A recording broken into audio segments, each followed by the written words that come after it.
Hi students, ఈ వీడియోలో heat చాప్టర్లో ఉండే most important formulas Q is equal to m s delta tea, Q is equal to ML. మళ్ళీ ఈ రెండు ఫార్ములాస్ ఏ సందర్భాల్లో వాడాలో తెలియక స్టూడెంట్స్ చాలా కన్ఫ్యూజన్లో ఉంటారు.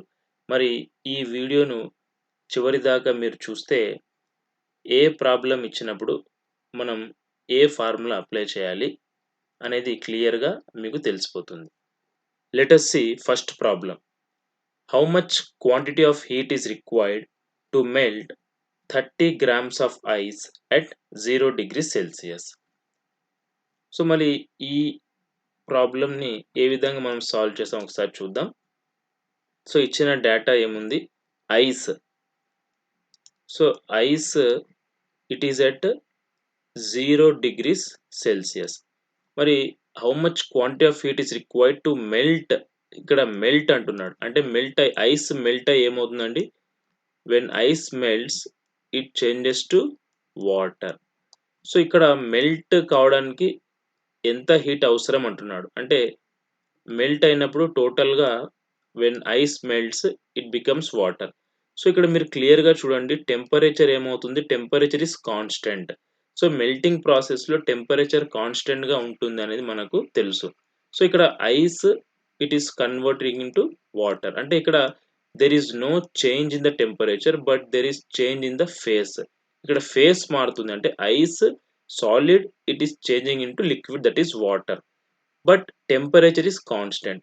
మళ్ళీ టెంపరేచర్ కాన్స్టెంట్గా ఉన్నప్పుడు we have to apply the formula that is Q is equal to ml, mass into latent heat. So ikkada L means latent heat of fusion of ice.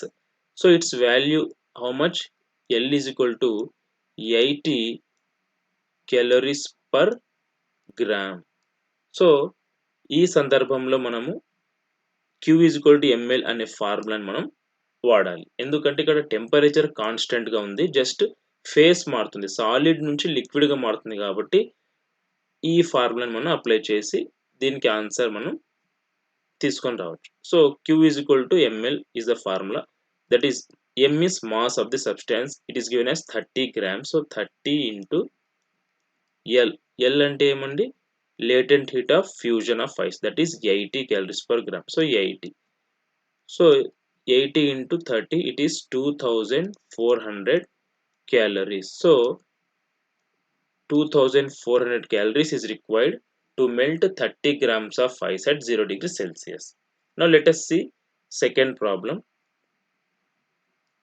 How much energy is transferred when 1 gram of boiling water at 100 degrees Celsius condenses to water at 100 degrees Celsius? So ఇక్కడ boiling water అంటే it is nothing but steam అండి. Boiling water అంటే steam. మళ్ళీ ఈ steam దేనిగా మారుతుందండి, condensing into water. So what is the temperature of the steam? It is 100 degrees Celsius. Again it is changing into water at the same temperature, that is 100 degrees Celsius. So ఇక్కడ మీరు చూడండి ఏమవుతుందండి, ఇక్కడ steam నుండి వాటర్గా మారుతుంది, అంటే ఇక్కడ phase change అయింది. If you see the temperature ఏమైంది, ఇక్కడ కాన్స్టెంట్గా ఉంది. మరి టెంపరేచర్ కాన్స్టెంట్గా ఉన్నప్పుడు జస్ట్ ఫేస్, స్టీమ్ వచ్చేసి gaseous phase, so it is changing into liquid phase. So when phase changes and when there is no change in the temperature, then definitely, so in this case we have to use the formula Q is equal to ml, where m is the mass of the substance, L means latent heat of vaporization.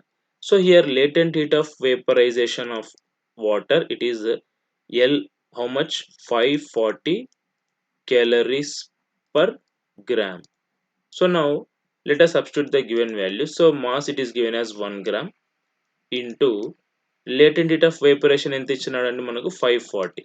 So 540, so total amount of energy transferred is nothing but 540 calories. అంటే 1 gram of steam 1 gram of water గా condense అయినప్పుడు 540 calories energy అనేది liberate అవుతుంది అనేది మనకు అర్థమవుతుంది. So ఇక్కడ phase change జరిగి టెంపరేచర్ కాన్స్టెంట్గా ఉన్నప్పుడు మనం Q is equal to ml అనే ఫార్ములాని మనం వాడాలి అనేది మనకు అర్థమవుతుంది. So let us see third problem. Calculate the amount of heat energy required to convert 1 gram of ice at minus 20 degrees Celsius to ice at 0 degrees Celsius. మరి ఈ problem ఏ విధంగా solve చేస్తాం అనేది ఒకసారి చూద్దాం. సో ఇక్కడ ఏమవుతుందంటే 1 gram of ice at minus 20 degrees Celsius అంటే ఐస్ అది ఏ టెంపరేచర్ దగ్గర ఉంది, -20 degrees Celsius దగ్గర ఐస్ ఉంది. మళ్ళీ అది దేనిలా మారాలి, అది again it has to converted ice గానే మారాలి. బట్ దాని టెంపరేచర్ ఎంత ఉండాలి, 0 degrees Celsius ఉండాలి. అంటే ఇక్కడ క్లియర్‌గా మీరు చూస్తే there is a change in the temperature. But there is no change in the phase. Ice it is converting into ice only. అంటే హియర్ ఓన్లీ టెంపరేచర్ అనేది మారుతుందండి. ఇక్కడ టెంపరేచర్ మారినప్పుడు definitely we have to use the formula Q is equal to m s delta t. ఇక్కడ m అంటే mass of the substance, s అంటే specific heat, delta t అంటే change in temperature. Now ఇక్కడ ఇచ్చిన వాల్యూస్ ఒకసారి మనం చూస్తే మాస్ ఎంత ఇచ్చినాడంటే mass it is given as 1 gram. Now specific heat of ice it is nothing but 0.5 calorie per gram degrees Celsius. And what is the change in temperature అంటే final temperature minus initial. Final temperature 0 minus initial temperature ఎంత అంటే -20. So ఫైనల్గా change in temperature we get 20 degrees Celsius. మళ్ళీ ఈ values ఈ ఫార్ములాలో substitute చేస్తే so మనకు ఆన్సర్ ఎంత వస్తుందో ఒకసారి చూద్దాం. Q is equal to m s delta t. So m means mass of the substance that is 1 gram into specific heat ఎంత అండి ice 0.5 into what is the change in temperature we got it as 20. మళ్ళీ దీన్ని solve చేస్తే మనకి ఏమొస్తుందండి ఒకసారి చూడండి. So ఫైనల్గా మనకు 10 calories we get 10 calories. That means -20 degrees Celsius దగ్గర ఉండే ఐస్ 0 degrees Celsius దగ్గరికి రావడానికి 10 calories ఆఫ్ హీట్ ఎనర్జీ మనం సప్లై చేయాలి. So when there is change in టెంపరేచర్లో మార్పు ఉన్నప్పుడే ఈ ఫార్ములాని మనం అప్లై చేయాలి. Let us see another problem. Calculate the amount of heat required to raise the temperature of 5 grams of ice at -10 degrees Celsius to 5 grams of steam at 100 degrees Celsius. మరి ఈ problem ఏ విధంగా solve చేస్తామని ఒకసారి చూద్దాం.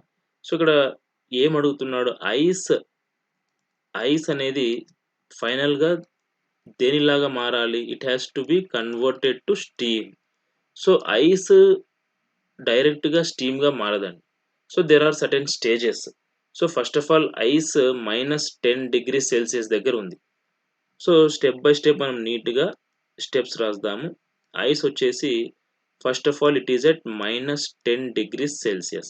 మళ్ళీ -10 degrees Celsius దగ్గర ఉండే ice first of all మనం దానికి హీట్ ఇస్తే అది ఐస్ ఎట్ 0 degrees ఐస్ వరకు టెంపరేచర్ పెరిగి ఇక్కడికి వస్తుంది.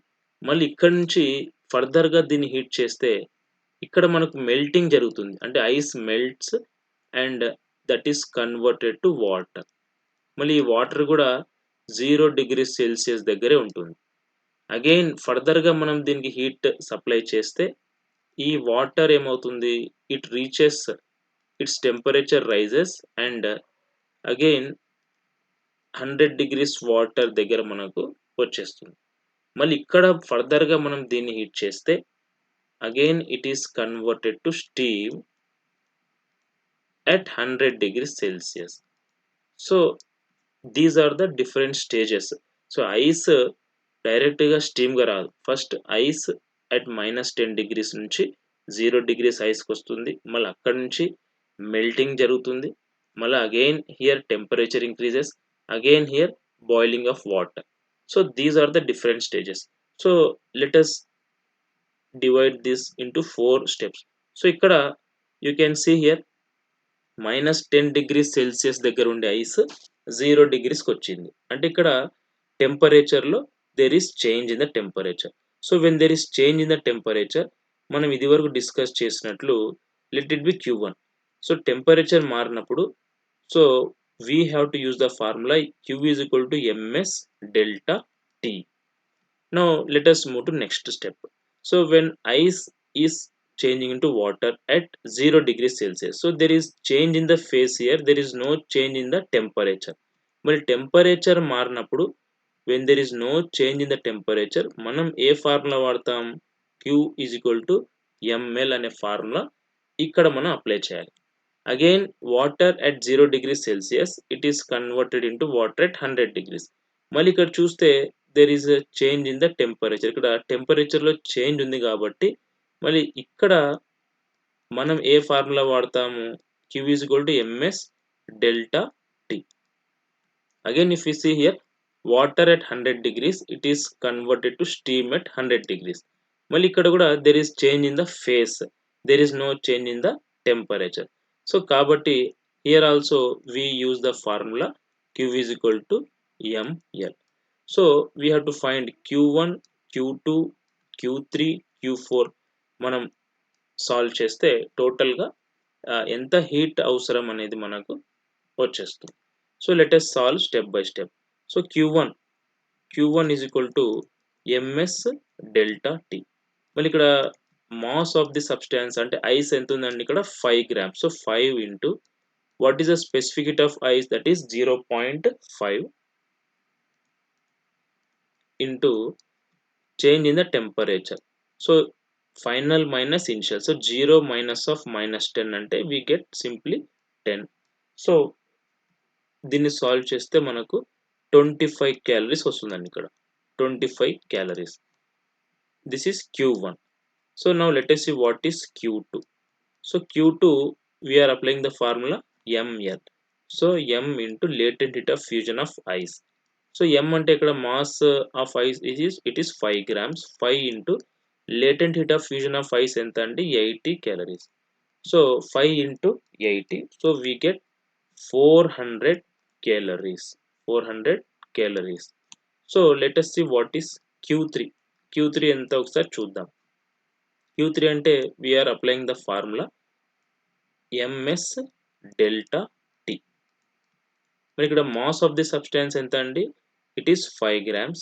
ఇక్కడ వాటర్ ఉంది కాబట్టి specific heat of water is 1 calorie per gram per degree Celsius. మరి చేంజ్ ఇన్ టెంపరేచర్ అంటే ఫైనల్ టెంపరేచర్ ఇక్కడ 100కి వచ్చేస్తుంది, ఇనిషియల్ 0 ఉంటుంది కాబట్టి 100 minus 0 we get as 100. So ఇక్కడ కూడా మనకు 500 calories వస్తుందండి ఈ step. Next Q4. So Q4 is equal to again we are using the formula ml. ఎందుకంటే ఇక్కడ ఫేస్ చేంజ్ అయింది, టెంపరేచర్ కాన్స్టెంట్ ఉంది కాబట్టి phase change. So we are using the formula Q is equal to ml. So mass ఎంత అండి అక్కడ 5 grams మనకు తెలుసు. మరి latent heat of vaporisation of water it is 540 calories. So 540 దీనికి ఏమొస్తుందంటే 2700 calories. సో ఫైనల్గా ఈ total Q1 plus Q2 plus Q3 plus Q4 మనం చేస్తే ఫైనల్గా amount of heat required to raise the temperature of 5 grams of ice to steam at 100 degrees Celsius మనకి ఎంత వస్తుందంటే 3625 calories అనేది మనకు వచ్చేస్తుంది. సో ఈ విధంగా Q is equal to ml, Q is equal to ms delta T ఈ రెండు ఫార్ములాస్ అనేది మనం వాడాలి.